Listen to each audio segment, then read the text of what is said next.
Welcome back to Finals Footy on Fox. It's brought to you by Industry I can't talk. This is just an extraordinary place to be right now. The MCG in front of 93,066 people.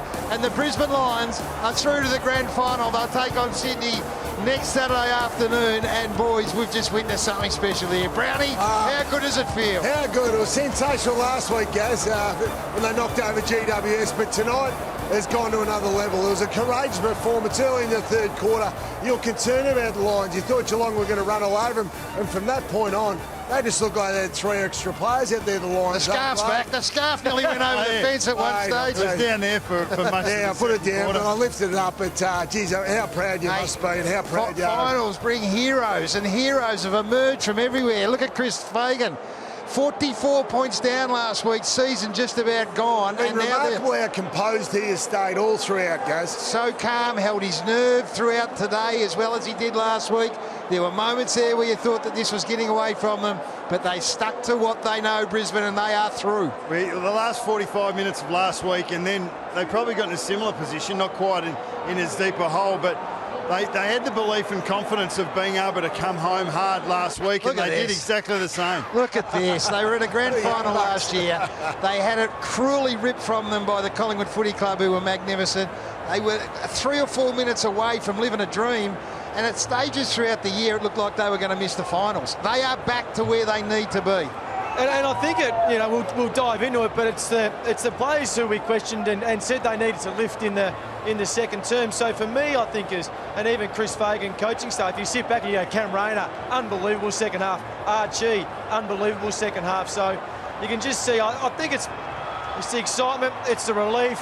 They're back into another grand final. And Geelong hit the front. Let's not forget, Ollie Henry was going to be the hero. Ollie Henry was going to be Joe Danaher. He kicks 2 goals. They hit the front, and it looked like it was going to be the heartbreak all over again. And they found a way, Archie and Rayner, to kick the goals, to put them through to a grand final. It's the stuff that legends are made of. But look at that man there. That man was Ainsworth. He was fantastic with Leicester down there as well. Some unheralded guys, Starcevic. Darcy Wilmot, isn't he a star? Yeah, he played in his second game in the prelim where they were smashed 2 years ago. He was sensational. Chris Fagan just trying to keep a lid on it, or is he just in total disbelief right there? Why would you keep a lid on it? Last week they celebrated like they won the premiership, and it hasn't hurt them tonight. So just embrace it. And obviously for those guys, disappointment after being a very good team all year. Well, last week he knew where the Brisbane Lions supporters were because the crowd wasn't quite as big, so he's able to go over there and razz them up. Tonight it's a bit harder to find them. Well, a big Fitzroy contingent. They've got a great history of the Brisbane Lions, and a big part of that is Fitzroy. Next week against South Melbourne, Sydney Swans. What year was it, Bucks? What year did you... 1899 it was. And Fitzroy won by a point over South Melbourne. So Brisbane and Sydney, the 2024. The scenes here are just extraordinary for those that are at home. There's a Brisbane Lion faithful down at the city end who are just going absolutely nuts. They're sort of scattered throughout the whole ground. Geelong, Lions colours here. Geelong, who have been so brave and such an outstanding footy club walk off. They, as I said earlier, there's no team that gets forgotten quicker than a losing preliminary finalist. So the Cats are gone. They're off the field and gone down to the dugout to rue what might have been, and it is all about this football club right now, the Brisbane Lions. I think the other scary thing, if you package up the second half last week and the second half this week, this is a side that run out games, so they might not have had the best first half, but you take great confidence. They would have fed off that victory last week, but even said there, Loman, I mean, the thing that impressed me in the second half is they made really good decisions, and we'll talk about the decisions early in that fourth term with McKenna and Cameron to Archie. They were really important moments. And Joey Danaher, he was huge. Oscar McInerney off the ground, so it had to go and throw. I think in the end it worked for their forward 50, by the way. It just gave them a whole different look, got mobile, got moving, got quick, and it created all sorts of issues. Well, in the bigger picture, what doesn't kill you makes you stronger. And the way that the Lions started this year, they actually came with a real aggressive mindset to get back into the season. And then they got an aggressive mindset to win the game last week, and they had to get into an aggressive mindset to win the game tonight. And Chris Fagan has said consistently over that last third of the year, we're not going to get to where we need to be by being staid and by not taking risks, and that's exactly what we've seen the new Lions do. I think he said we need to dance. That was the message internally when they were 2 and 5. we need to dance and take some risks. And they danced tonight in the second half, no question about that, led by Cam Rayner, who we'll talk about. He was, you question his finals performances? Well, he's absolutely blown that out of the water. Well, the thing about it, Brownie, at half-time, we're absolutely questioning his finals performance because he barely fired a shot and he's got him across the line. That's the stuff that legends are made of. He's kicked the left foot to win the goal. So Kyle Oman has a shot for goal from 25 metres out directly in front and misses to put him 17 points up. Leaves them at 11, perilously at 11, and then Ollie Henry goes bang, bang. And all of a sudden they're staring down the barrel. And they kicked the last two. There was the Lohman miss. There was the Hipwood. Didn't have composure going forward. Bailey versus Stewart running inside 50. Stewart tackles him, goes the other way. Moments everywhere. It was the opposite of the grand final, though. Yeah, it was the flip side. It was flip side. So Ollie Henry was Joe Danaher. Put his side in front like Joe Danaher did in the grand final, but then Collingwood went bang, bang. In the end, that's exactly what the Lions were able to do. This is a footy club full of resilience. That is what they are. They are full of resilience, and they've got a fairly liberal sprinkling of young, precocious talent that just stuck its head up today and said, hey, don't discount us in this year's premiership race, as Chris Fagan just takes a deep breath and takes it all in. The oldest AFL coach in the competition right now has his team back in contention for a premiership. No one, bar the Sydney faithful, would begrudge that man a premiership. I reckon Fakes is just trying to bring the heart rate down. It's just a couple of deep breaths just to bring it down 10 beats if possible, because he would look at this group and be as proud as anyone, as he rightfully should be. Darcy Gardner there. He's coached them back again to where they look very unlikely to be in 6 rounds into this season. Eric Hipwood, another one who's been maligned, carrying an injury. Hipwood had to find something in the second half when Danaher goes in the ruck. I thought he had a fantastic third quarter and got them rolling. So we're going to sit back and we're going to hear this song, Brisbane Lions fans, old Fitzroy supporters around the country, and the Northern State Grand Final next week. Unbelievable. It's symbolic of the expansion of the modern game, but sing it up, Lions supporters. Oh, the big fella next to us. You can just park the emotion for a minute, or the bias, Brownie. Get involved and enjoy this. Darcy Ford out the back there. He'd be might be licking his lips. Emergencies. Yes, indeed. He might have a grand final to be played next week. That's the way it goes. Enjoy this.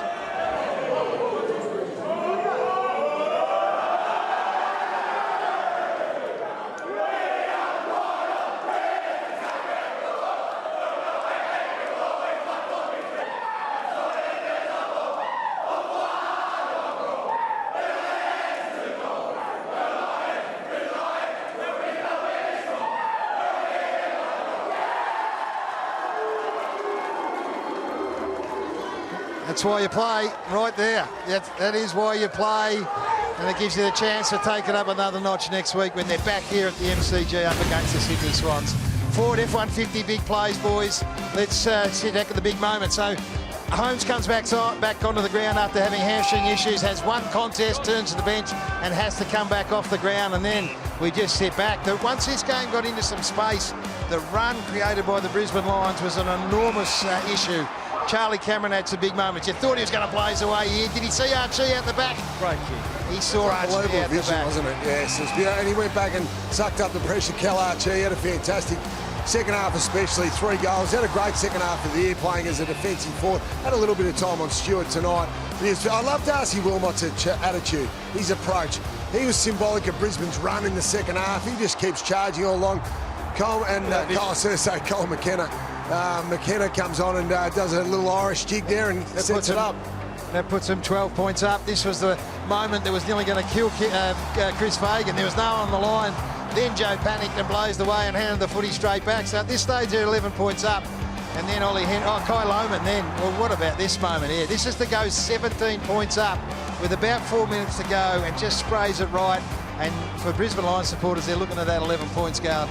This has got 1 point written all over it, if you're a pessimist, of course. And as you say, Ollie Henry does the Joe Danaher here. Gets involved, all of a sudden they're going from one end of the ground to the other. Has the composure, unlike Stanley, really late in the game, has the composure to go back and kick this goal. Get them to 5 points at this stage. 5 points late into the last quarter. And all of a sudden... Great hit out the space to find this opportunity, and then... Well, look, it was every contest at this point. That last 6, 7, 8 minutes was just so tight, and it was so impactful on the result of the game. Rayner taking that hanger, and then obviously that was a must-win contest. And this was the Tom Stewart. At this stage, you thought at their home, the Brisbane Lions. Tommy Stewart comes from nowhere, lays a tackle, just outstanding. Shades of Fraser Brown about that one. Fraser Brown, great call. Defensive running was superb. Then you're holding your breath if you're a Lions supporter. If you're Geelong fan, you're thinking, we're a chance here. Ball goes up the other end. And all of a sudden, Ollie Henry bobs his nose up here to put them 1 point in front. And this is where the ultimate question gets asked of a team. You've had every opportunity to nail this thing shut, and you don't. Goes back in the middle. Ainsworth, who's been absolutely superb. This contest from Charlie Cameron is as good a contest as I've seen him. Gets to Archie, he coolly slots it back. 5 points, not enough breathing space. And then just the coolness and the calmness. And Cam Rayner's finals record's been up for grabs, but have a look at this. 5 points up, left foot, outside 50, bang. Brisbane fans have gone nuts. They only had 8 opportunities, Brisbane, to go forward, and they're defending 22 with Geelong, so they spent a lot of time defending. They did really well. This is a free kick. That was there to Harris Andrews, but this would have brought them back to 5 points game on, probably about a minute to go. He missed that. That was the game. Seconds, yeah, that was the game right then and there. You can just see the elation on the players. It's into another grand final. They are indeed, and we can go down. The heartache and despair of the Geelong Footy Club is understandable, but I tell you what, it's all about the Brisbane Lions. And Dayne Zorko is sitting down in the bowels of the MCG. Zork, I tell you what, footy's a funny game, mate. 1 game and a half ago, you were 44 points down your season, looked over, you're now going to play in the grand final. Yeah, it's been one of those seasons, hasn't it, Gary? It's been, full of momentum changes, momentum swings, and tonight was another one of those. I thought our ability to compose at half-time and know that we're in the game, even though things weren't going our way. They were getting a couple of, 1 in 1,000 goals. We just knew we had to stay in the contest, and we got our win in the third quarter, and we were able to take some momentum from that. Well done, Tink. Great effort. Been gutsy. It was a courageous display all night. Where did that run come from halfway through the third quarter? I don't know, John. I got no idea. Like I said, there's a bit of a breeze blowing out there, but we just felt as though we weren't playing our best footy. We're getting beaten in around the contest, which we knew they were a really good contest side. Once we got our hands on it, we were able to open them up a little bit with our ball movement. We knew we had to change angles. They set up so well defensively behind the ball. We couldn't just keep bombing it back to them. And I thought, our defenders in that third quarter, especially for a large portion of it, their intercept mark game was enormous. And then to take the game on through the middle and give our forwards a really good chance was huge. And our boys took their opportunities. So, I thought we were just a little bit more braver and bolder to change angles, and that's what sort of got us swinging in the right momentum. Well done, Dane. Great win. And there's no doubt, as you said, a bit bolder to change angles. It brought your smaller forward line into play. I thought Lohman, even Morris, obviously Cam Rayner, Bailey, Cameron, they actually started to be really damaging. Speak a little bit about Lohman and Morris, for instance. Just saw the moments after in the rooms when you got in there. What sort of energy are those young players bringing to your group and to you? Well, you can see Kai behind me right now, just mixing it with the board members at the moment. So, look, he's full of energy. But I think the most important thing is ever since he's come in the side, he's probably felt as though he's needed to do more than what he's actually had to. I look at someone like a Link McCarthy, and he's had a really strong influence over him, even though he hasn't been able to play. Just with the coaching week to week about just laying the defensive pressure, you're going to get your moments, and when you get your moments, make sure you capitalise. And that goes the same with Logan Morris last week. I mean, he popped up, he probably wasn't his best game, but he stayed in the moment, his pressure and everything like that was superb. So those guys know now, they've got the confidence that they don't have to necessarily get the touches to have a real impact on the game. They know they can defend, halve contests, and that's been the most impressive thing since they've come into the side. You lose guys like Darcy Gardner, Link McCarthy to big knee injuries, and those guys have come in and just done what they've needed to, and they haven't gone above and beyond it. They know that their chances will come, and they've taken them. Hey, Zox, how difficult was it in the first half to try and control the half forwards of Geelong? They go up to the stoppage, they sag back, you're trying to play an aggressive style of football off half-back. How difficult was it to try and maintain that in the first half? Yeah, well, we sort of felt ourselves in no man's land a little bit. They were doing a little bit of damage up around the stoppage, which we knew they would. But we corrected that. We played a little bit more corridor in the second half, and if they wanted to come that way, then we would have been able to catch them on the way through, and I thought that slight change actually helped us significantly. But yeah, I thought our boys around the contest, especially that second half, really lifted. We asked for a big effort for them at half time, and as I said, in the sheds, we were optimistic. I mean, we weren't playing our best. We were only 3 goals down, and obviously you saw what we were able to do last week in a 5 to 9 minute patch. We were able to score heavily, and we were able to do that again tonight. What about a couple of your teammates to the left and right? I thought Noah Answorth and Brandon Starcevic are just, well, they're all around you, mate. When you needed them, they stood up, and I thought Ryan Lester as well. Just your back six was able to stay so tight and win important contests in the back half. Yeah, well, we spoke about it as a defensive group at half-time, Bucks. We thought we'd probably let our team down. We really wanted to make sure we knew how important their forward line was to them, and especially those smalls, and we sort of felt like we were a little bit under par. So we got a big raise of effort in that third quarter, fourth quarter. Not sure how many goals they kicked the small forwards in the second half, but we felt as though we minimalised their impact on the game, and guys like Harris and Payne and Ryan Lester, their ability to come off, take intercept marks was enormous again, and started our ball movement up, which is really important for us. Zork, Brownie's had 8 phone calls. He's booked in 7 functions. What price should he put on his head this week? He's pretty happy with things, I'll tell you right now. Yeah, I knew he would be. It's great to have someone like Brownie in the commentary box supporting us, and you know, he's a mad Lions supporter. He has been his whole life, and we want to do something that they were able to do as, you know, a premiership players in 01, 02 and 03. So we've got the opportunity once again next week to do that, and it'd be great if Brownie jumped on board with that. Good on you, mate. That's all in front of you. Congratulations. An unbelievable day today, and, well, bring on next week.